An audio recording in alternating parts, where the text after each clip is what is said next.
নমস্কার। আজ আমরা এমন একটা গল্পের গভীরে ডুব দেব যেখানে ভালোবাসা, বিচ্ছেদ, যন্ত্রণা আর প্রতিশোধ মিলেমিশে একাকার। হাতে আছে একটা অডিও স্টোরি যার প্রেক্ষাপট একটা আম, আচ্ছা মানসিক হাসপাতাল, যেখানে না বাস্তব আর অতিপ্রাকৃতের সীমারেখাটা প্রায় নেই বললেই চলে। একদম। আর গল্পটা দেখায় যে চরম দুঃখ, গভীর শোক আর কষ্ট কিভাবে মানুষকে একদম বদলে দিতে পারে। আর সেই বদলটা যে কোন দিকে নিয়ে যায়, কখনো কখনো খুব অপ্রত্যাশিত, হয়তো ভয়ঙ্কর দিকেও, সেটাই দেখার। স্বাভাবিকতার পর্দাটা সরালে কি থাকে। আমাদের আজকের আলোচনাটা তাহলে থাকবে মূলত এই গল্পের চরিত্রগুলো, তাদের মনের ভেতরের জটিল হিসেব নিকেশ, আর অবশ্যই ওই যে ঝড় বৃষ্টির রাতের ঘটনাগুলো, সেগুলোকে ঘিরেই।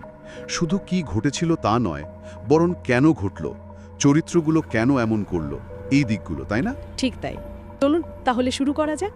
গল্পের শুরুটাই কিন্তু বেশ রাতের অন্ধকারে, নিশুতিপুর গ্রামের সেই মানসিক হাসপাতালে। রাত প্রায় 11:30, অমাবস্যা, আর সেখানেই 106 নম্বর ওয়ার্ডের বাইরে লতিকা নামের মহিলাকে খুন করা হয় খুব নৃশংসভাবে। হ্যাঁ, পেছন থেকে মুখ চেপে ধরে ধারালো কিছু দিয়ে গলা কেটে। আর মৃত্যুর ঠিক আগে লতিকা শুধু একটা ছায়া মতো কিছুকে অন্ধকারে মিলিয়ে যেতে দেখে, এটুকুই। আর এতেই তো রহস্যটা দানা বাঁধে। কে করলো, কেন, কোনো সাক্ষী নেই, প্রমাণ নেই। পুলিশের পক্ষেও তদন্ত এগোনো মুশকিল হয়ে পড়ে। এই রহস্যটাই কিন্তু পুরো গল্পের ভিতটা তৈরি করে দেয়। এটা শুধু একটা খুন নয়, যেন এরপর আরও কিছু ঘটতে চলেছে তারই একটা ইঙ্গিত, তাই না? ঠিক। এরপরই আমরা মদন শ্বাসমূলের কথা জানতে পারি, নিহত লতিকার স্বামী। ঘটনার মাসখানেক আগেই ওকে ওই হাসপাতালে ভর্তি করা হয়েছিল। কারণটাও খুব দুঃখের। ওদের একমাত্র সন্তানের মৃত্যু হয় দুর্ঘটনায়। সেই আঘাতটা মদন আর সামলাতে পারেনি, মানসিক ভারসাম্য হারিয়ে ফেলেছিল। আর এই শোকটা এতটাই গভীর ছিল যে সে বাস্তব আর কল্পনার তফাৎটাই গুলিয়ে ফেলেছিল, তাই তো? একদম। ওর মাথায় গেঁথে যায় যে ওর স্ত্রী লতিকা মরেনি, সে বেঁচে আছে হাসপাতালের মর্গের একটা ড্রয়ারের ভেতর। এটা মনোবিজ্ঞানের দিক থেকে দেখলে হয়তো একটা চরম অস্বীকার, আঘাতটা মেনে না পারার চেষ্টা। আর সে প্রায় নাকি মর্গে যেত, ওই ড্রয়ারের সামনে দাঁড়িয়ে কথা বলতো। হ্যাঁ, যেত। অন্যদের কাছে এটা পাগলামি, কিন্তু মদনের কাছে শায়দ এটাই ছিল লতিকার জন্য ওর ভালোবাসা, ওর কষ্টটা দেখানোর একটা পথ। ওর নিজস্ব একটা কোপিং মেকানিজম হয়তো, যদিও বাইরের লোকের চোখে সেটা অদ্ভুত। ঠিক, ওর ভালোবাসা, ওর অসহায়তা দুটোই যেন এর মধ্যে দেখা যায়। আর এই ব্যাপারটা কিন্তু পরে গল্পের অতিপ্রাকৃত মোড়ের সাথেও জুড়ে যায়। আচ্ছা, এরপর আসি পল্টুর কথায়। অ্যাসাইলামের মর্গ রক্ষক, ডোম। ওর কাজ তো মৃতদেহ সামলানো, মর্গে রাখা, এইসব। সে নাকি মাঝে মাঝে হাসপাতালের লোকেদের দেখে দুঃখ পেত। হ্যাঁ, ওর চরিত্রে একটা দিক আছে যেখানে সে ওই পরিবেশ, সেখানকার মানুষগুলোর পরিণতি নিয়ে ভাবে, কিন্তু কিন্তু নিজেরও একটা অন্ধকার দিক আছে। যেমন জানা যায় সোর স্ত্রী রত্নার ওপর অত্যাচার করত। ও, চরিত্রের মুখারটা বৈপরীত্য। ঠিক। আর একটা রহস্যময় ব্যাপার হলো ওর হঠাৎ করে আর্থিক অবস্থার উন্নতি। মাস দুয়েক আগে ও যে সাধারণ কাজ করত, সে হঠাৎ বেশ সচ্ছল হয়ে ওঠে। এটা স্পষ্ট ইঙ্গিত দেয় যে মর্গের দায়িত্বে থেকে ও কিছু অসৎ কাজ করত, হয়তো পোস্টমর্টম রিপোর্ট বদলানো বা ওই ধরনের কিছু। আর লতিকার প্রতি ওর একটা অসুস্থ টান ছিল, তাই না? হ্যাঁ, এটাও খুব গুরুত্বপূর্ণ।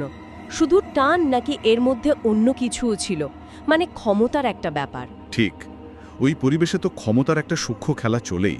হয়তো নিজেকে সে অন্যদের চেয়ে বড় ভাবত। হতে পারে, হয়তো লতিকাকে সে পেতে চেয়েছিল, আর যখন পায়নি সেই প্রত্যাখ্যানটাই ওর ভেতরের অন্ধকারটাকে বের করে আনে। এই সম্ভাবনাটা কিন্তু থেকেই যায়। এই সব মিলিয়েই আমরা গল্পের ওই ভয়ঙ্কর রাতটাতে পৌঁছাই। প্রবল ঝড় বৃষ্টির রাত, পল্টু মর্গে ডিউটিতে, আর মদন তা সে বিশ্বাস নিয়ে আবার হাজির লতিকার সাথে দেখা করতে। এই রাতের পরিবেশটা কিন্তু দারুণভাবে ব্যবহার করা হয়েছে। ঝড়, বৃষ্টি, বাজ, এগুলো যেন শুধু আবহাওয়া নয়, গল্পের চরিত্র হয়ে উঠেছে। মনে হয় যেন প্রকৃতি নিজেও অশুভ কিছুর সাক্ষী হতে তৈরি। হরর গল্পে এটা প্রায়ই দেখা যায়। সেই রাতে আবার মর্গে একটা নতুন ডেড বডি আসে, একজন বৃদ্ধের। এর মধ্যেই মদন ড্রয়ার থেকে বেরিয়ে এসে পল্টুকে বলে লতিকা নাকি ওকে ডাকছে। পল্টু প্রথমে পাত্তা দেয় না, কিন্তু মদন জোর করতে থাকে। শেষে পল্টু বাধ্য হয় উঁকি মারে ওই ড্রয়ারটায়। আর যা দেখে সেটা গায়ে কাঁটা দেওয়ার মতো। কি দেখে? দেখে যে লতিকার ওই কাটা গলাওয়ালা শরীরটা নড়ছে আর কাটা মাথাটা ওর দিকে তাকিয়ে হাসছে, একটা ভয়ঙ্কর বিভৎস হাসি। বাপরে, এখানেই তাহলে গল্পটা পুরোপুরি অতিপ্রাকৃতিক দিকে চলে গেল। একদম। পল্টুর তো হোশ উড়ে যাওয়ার জোগাড়। শুধু তাই নয়, আরও কিছু? হ্যাঁ, ওই কাটা গলা থেকেই ফিসফিস করে আওয়াজ আসে। লতিকার আত্মা ওর সাথে কথা বলে, ওকে কাছে ডাকে। ওহ! আর এই চরম আতঙ্কের মুহূর্তে পল্টু আর ঠিক থাকতে পারে না, ভয়ে চিৎকার করে নিজের দোষ স্বীকার করে ফেলে। কি বলে? বলে যে সেই লতিকাকে খুন করেছে, কারণ লতিকা হোর প্রস্তাবে রাজি হয়নি। সে মদনকেই ভালোবাসত। মানে চরম ভয় সত্যিটা বের করে আনলো, কোনো পুলিশে যেরা দরকার পড়ল না। ঠিক, লতিকার আত্মা যেন ঠিক এই মুহূর্তের জন্যই অপেক্ষা করছিল, প্রতিশোধের প্রথম ধাপ।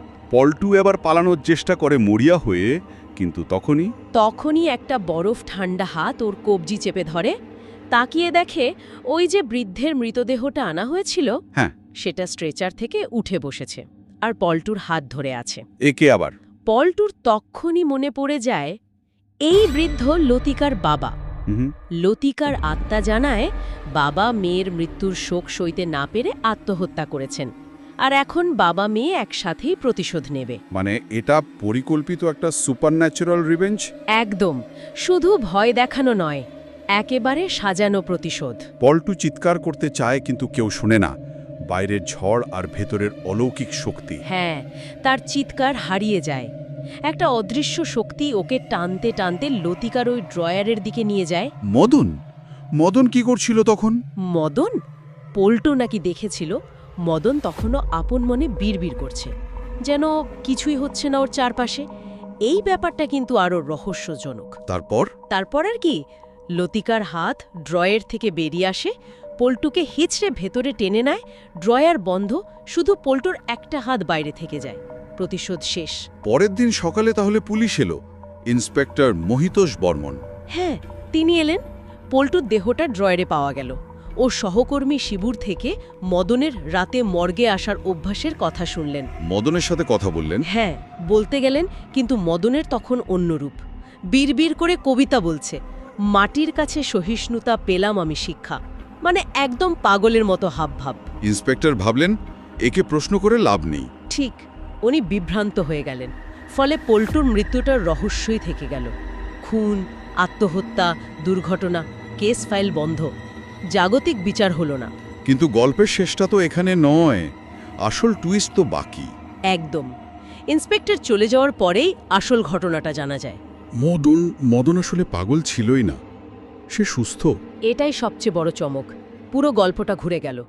জানা গেল ও এতদিন ধরে পাগলের নিখুঁত অভিনয় করে গেছে। কিন্তু কেন? একটাই কারণ, পল্টুর ওপর লতিকার প্রতিশোধ নিজের চোখে দেখবে বলে।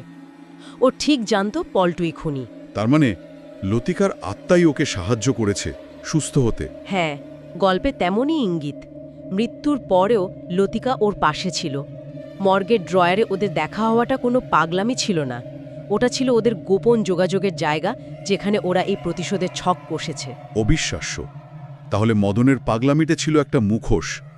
স্ত্রীর প্রতি ভালোবাসা আর বিচার না পাওয়ার যন্ত্রণা ওকে এই পথে যেতে বাধ্য করেছে। ঠিক, যা আমরা শুরুতে ভেবেছিলাম শোকের বিকৃত প্রকাশ, তা আসলে ছিল আত্মার সাথে সংযোগ আর ন্যায় বিচারের এক অন্যরকম লড়াই।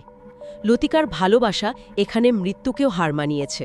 গল্পের শেষে মদনের চোখে জল আছে। সে ভাবে লতিকা হয়তো এবার মুক্তি পাবে, আর দেখা হবে না। কিন্তু তখনই সে টের পায় দুটো নরম হাত ওর চোখ দুটো ঢেকে দিচ্ছে পিছন থেকে, আর কানে ফিসফিস আওয়াজ। কি আওয়াজ? আমি ছিলাম, আমি আছি, আমি থাকব, শুধু তোমারই জন্য। ও, মানে লতিকার আত্মা যায়নি, মদনের সাথেই রয়ে গেছে। হ্যাঁ, এই শেষটা একদিকে যেমন ভালোবাসার গভীরতাকে অন্য মাত্রায় নিয়ে যায়, তেমনি একটা বিষণ্ণতার ছাড়াও ফেলে যায়।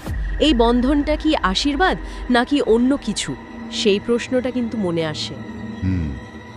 তাহলে বোঝা যাচ্ছে এটা শুধু একটা ভূতের গল্প নয়, এর মধ্যে অনেক কিছু মিশে আছে।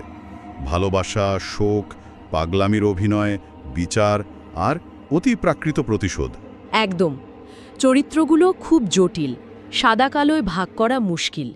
গল্পটা আমাদের অনেক কিছু নিয়ে ভাবতে বাধ্য করে।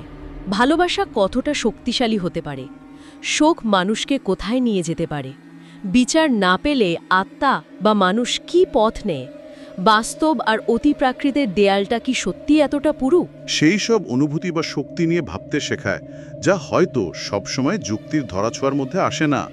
আজ এই পর্যন্তই।